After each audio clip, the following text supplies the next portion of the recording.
Leaving the village, I followed Tuna up a mountain path. The cold moonlight cast a silvery white light over the entire world. Tuna, can you walk a little slower? Also talk to me. I couldn't help but say it. Xiaoya walking in front of me was like a wooden puppet with strings tied to it, only knowing how to follow the small path up the mountain. Hearing what I said, the little girl turned her head to look at me, held up her finger and made a gesture. Then she said softly, "Miss, don't make noise. Tuni is looking for the way." Find the way? Yes, that year Tuni took her mother from the village entrance. They took this very road. It was winter then. The mountain was covered in snow, not much like now. That year, Tuni took her mother and ran away from the village. Then they hid in the mountains. Hearing what the little girl said, I felt like my heart jumped into my throat. Yes, of course it is Tuni. In the village, no one helped her mother, so Tuni could not just watch her mother die. That person, no, he was not a person. He said he wanted to kill her mother. Tina stopped, looked at me. Suddenly she said, Tuni was afraid that person would find out, so she took her mother to the mountain to hide first. Tuni and her mother kept going straight. But suddenly, Tina suddenly stopped talking. She seemed to have suddenly woken up from a dream. She looked around with panicked eyes. Then her eyes stopped at me. Tears just kept flowing. Teacher, I beg you, please go quickly. Don't mind me. Please go quickly, otherwise it will be too late. I beg you, please go quickly. She said, just bring her here. She will let me go. I didn't mean it. Teacher, I'm sorry, but I really can't stand it anymore. Teacher, please run quickly. Tuni was bitten crazy by her mother. She's crazy. She is Bakna. I looked up at her. I was left speechless. The little girl cried out loudly.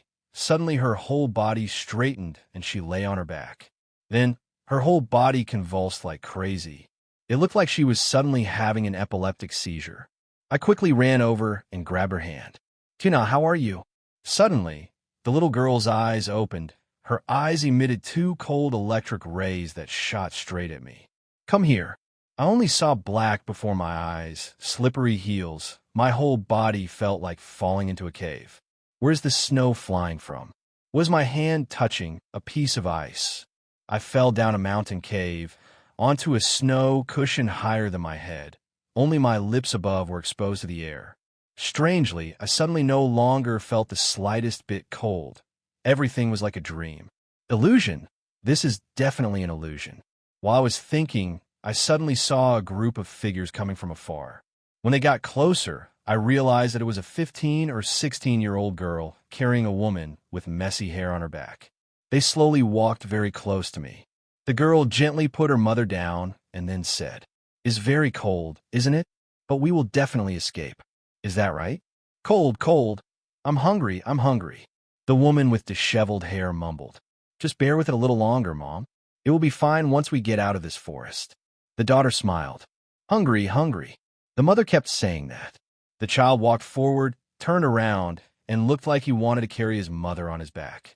Suddenly, I saw a wild look in the mother's eyes as she looked at me.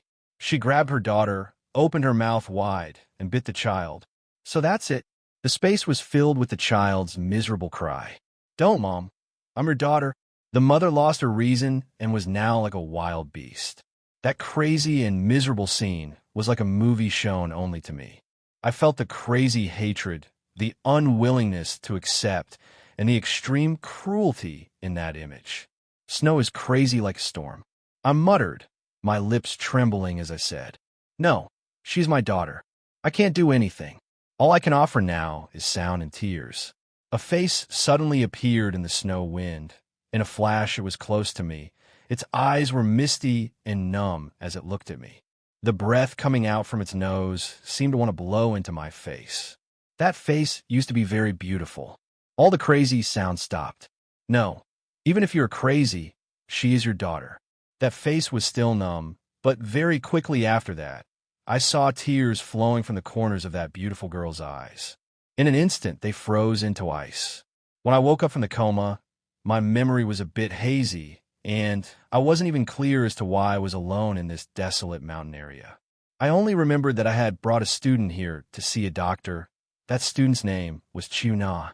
My head hurt so much it felt like it was splitting. I thought I must have had some sort of sleepwalking disorder. I struggled to stand up and search for directions for a while before finding the small path leading down the mountain.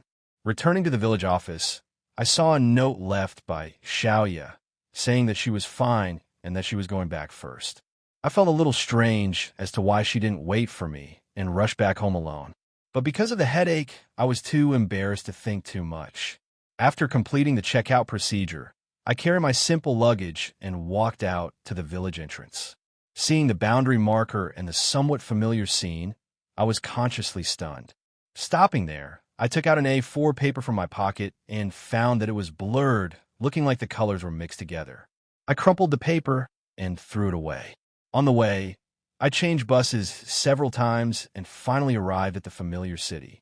I don't know why, but I had a feeling that I hadn't been back for more than 10 years. When I got home, I scolded my mother for making so many delicious dishes because it had been a long time since I had been spoiled. My mother's face broke into a flower-like smile. In the evening, I turned on the computer and went online. It had been a long time since I'd been online. After a while, I finally remembered that I owed a month's worth of internet usage. So I lay down on the couch and shouted, "I can't go online anymore. What's the point of life anymore?" The second day of school, I heard that Xiaoya had just completed the transfer procedures yesterday. I suddenly felt something was different. Did she do the transfer procedures herself?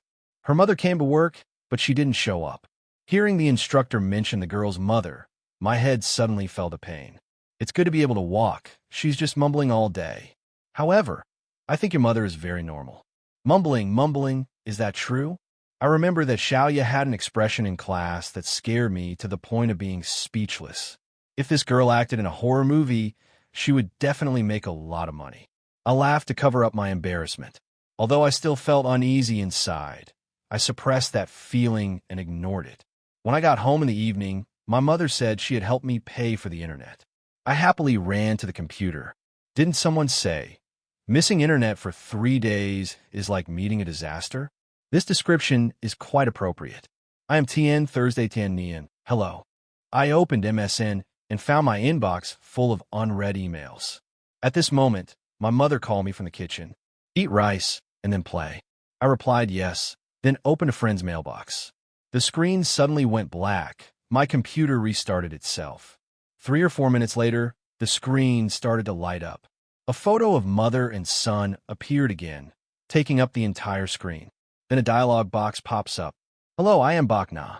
You are the 2,156th person to visit me. Since you only live with your mother, your conditions meet my standards. Congratulations, you have been selected. Seeing that picture and that dialog box, I felt like I fell into a cellar of ice-cold water.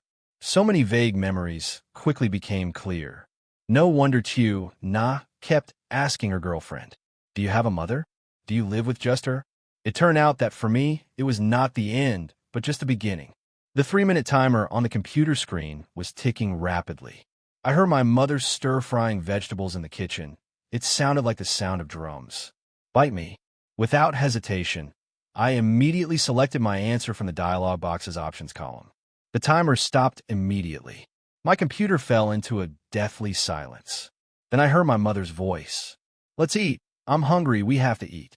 I finished reading. Dao Zi shoved the manuscript into Qin Guan's hands and spoke calmly. At this moment, compared to the shock the story caused, she felt more interested in Yu Guang's motive this time.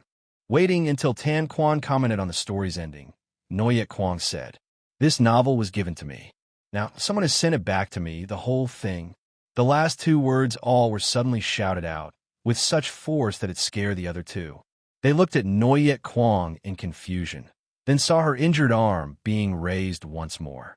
She said, "That thing came to bite me." Simple sentence, but makes people's heart beat and legs tremble. Qin Guan hurriedly approached and picked up Yu Guang's arm.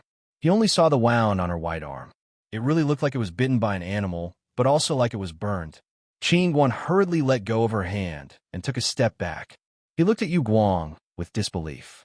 Noyet Kuang smiled faintly. Like a witch whose everything had been revealed, she said slowly, "This short story was written before everything happened. The 6 of us, each wrote a part. Each got a part." This sentence sounded like a threat, but Dao Tu's expression and voice did not change. Silence was one of the qualities that were required in her job. She asked, "You called us here to warn us, not to collect previous articles, to avoid those situations happening to ourselves?" Noya Kwong said nothing, just nodded. "Does it make any sense?" Dao Tu suddenly asked again. "If you still don't throw away the matter from 3 years ago, I can even welcome you to come to the newspaper where I work, bring it to light again, to atone for your sins. But please don't waste your time on such trivial matters anymore." Having said that, Dao Tu turned around and left, slamming the door shut.